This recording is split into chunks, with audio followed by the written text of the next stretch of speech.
Hello, guys. So I realized during this week's lecture that there was still some sort of confusion on the topic that has to do with intervals of increasing and decreasing and intervals of upwards concavity or downwards concavity.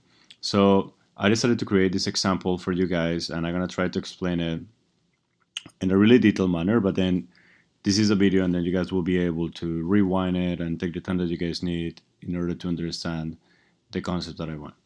So let's assume this was similar to the one that we were doing at the end of last tutorial. So let's assume that the equation that I'm giving you guys is x to the power of 4 minus 4x to the power of 3 plus 3x to the power of 2. The first step, the question will ask you guys to find me the intervals in which the function is increasing, the intervals in which the function is decreasing, and also the intervals in which the function has a concavity going up and concavity going down. So the first step is to find the derivative. And I know you guys don't have any issue with that.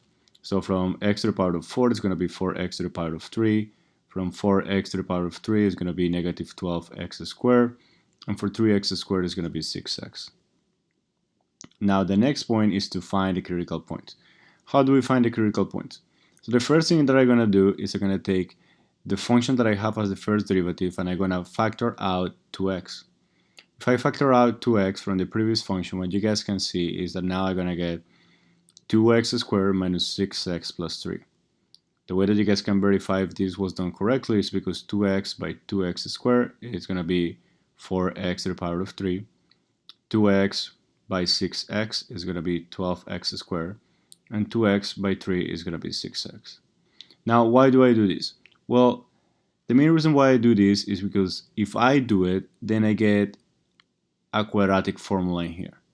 And if I get a quadratic formula, I can use the quadratic formula to solve this. The quadratic formula being negative b plus or minus root squared of b squared minus 4ac over 2a. Now, one of the things that I want you guys to always remember is that when you guys factor this out and then you guys get a product, because pretty much this 2x is multiplying everything that is inside the brackets, that means that if this x at any point gets the value of 0, the whole thing will be 0. And that's what we're trying to do. Critical points mean we're going to try to make this whole thing 0. What are the values of x that will make this whole thing 0?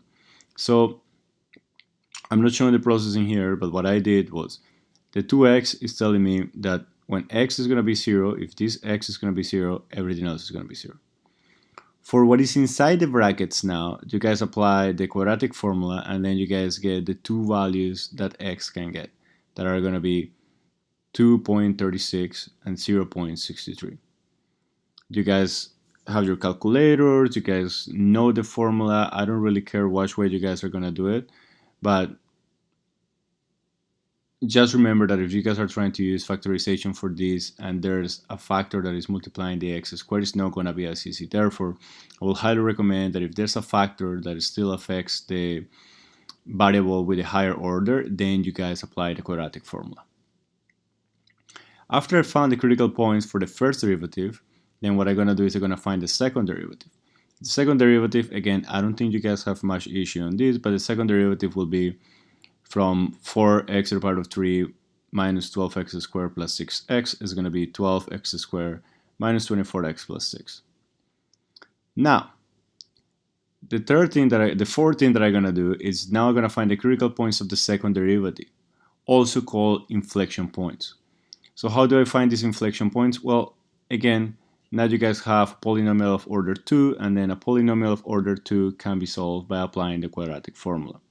Back to the same, negative b plus or minus root squared of b squared minus 4ac over 2a. As you guys apply the quadratic formula, you guys will get that when x is equal to 1.70 or when x is equal to 0.29, the whole equation is going to be 0. Remember, critical points or inflection points that are called for the second derivative is making the second derivative equal to 0. I got these values by using the quadratic formula on this formula. The fifth portion now is starting to graph what we have in here, right? And if you guys remember from the first derivative, I'm sorry, it's going to look a little. From the first derivative, we had x being 0, x being 2.36, and x being 0.63. Now, if we go back to the graph, you guys can see that I have in one color for the first derivative 0, 0.63, and 2.36. Now for the second derivative, I figured out that it was going to be 0.29 and 1.70. So I have for the second derivative 0.29 and 1.70. The next step, the sixth step, will be to find values around the critical points for the first derivative. So if a critical point is 0, I simply take any value that is smaller than 0 and then I replace it on the first formula to figure out what sign that means. I do the same for a value that is between 0 and 0.63, so I chose 0.5. I do the same for a value between 0.63 and 2.36, so for simplicity I chose F1. And then I also needed a value that is bigger than 2.36, that is going to be F3. I do exactly the same for the second derivative. So the second derivative I have 0.29 and 1.70 as the inflection points. And then I find values around those inflection points. So something that is smaller than 0.29 can be f equals 0. Again, just trying to pick a value that is really simple for you guys. Then between 0.29 and 1.70, I know 1 is in between that, so I chose 1. And then a value that was bigger than 1.70, then it was going to be f2. Just so you guys remember, what I'm doing is I'm taking the values that I have, the -1, 0.5, 1, and 3, that are arbitrary values that I've chosen around the critical point for the first derivative, and I'm replacing them on the function that I have for the first derivative.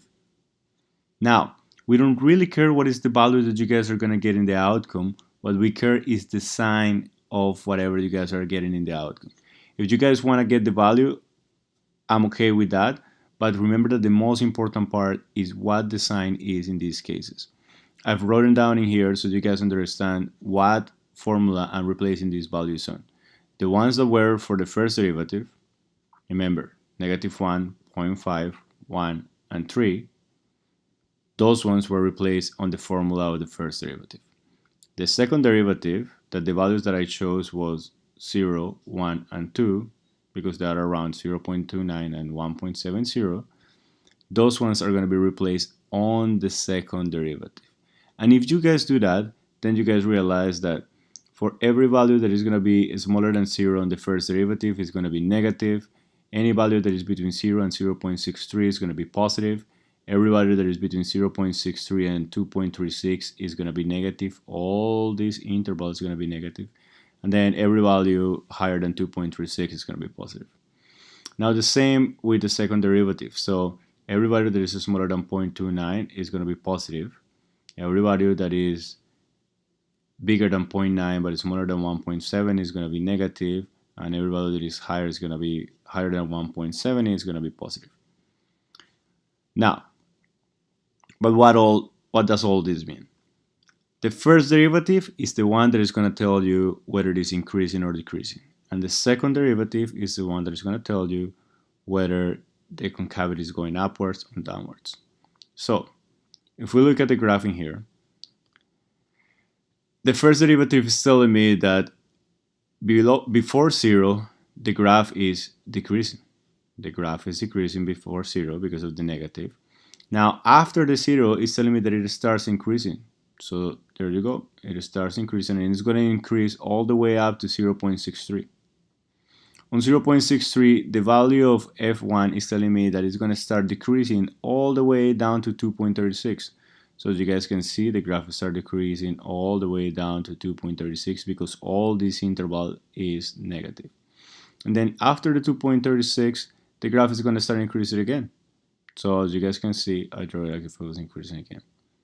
What is more interesting is that this aligns perfectly with what is happening in the second derivative. The second derivative is telling me that any value smaller than 0.29, the concavity of the graph is going upwards. And here is what is important. I told you guys that every value between 0 and 0.63 is increasing. But just because it's increasing, as you guys can see, from negative infinite to 0.29, the concavity is going upwards. But from 0.29 to 1.70, the concavity is going downwards. So although this graph is increasing from 0 all the way up to 0.63, when it goes to 0.29, the increment changes from going concavity upwards to concavity downwards. That's what it is. It continues to increase, but the concavity changes. Why? Because 0.29 is acting as an inflection point. An inflection point is a point in which the concavity of the graph changes. It goes the same with 0.63 and 2.36. So as you guys can see, the interval tells you that it's going to be decreasing all the time. And at the beginning, it starts decreasing with a concavity downwards. But then when it hits 1.70, our inflection point, the concavity changes, and although the graph continues to decrease, now it's decreasing with a concavity going upwards. The solution for this will be the graph is increasing on the interval from 0 to 0.63 and 2.36 to infinite. Sorry, I forgot the comment here. The function is decreasing from negative infinite to 0 and from 0.63 to 2.36. And in terms of concavity, it's going to be concave upward from negative infinite to 0.29 and from 1.70 to infinite. Remember, from negative infinite to 0.29, concave upwards, and from 1.70 and onwards, also concave upwards. And then downwards is only going to be from 0.29 to 1.70. From 0.29 to 1.70.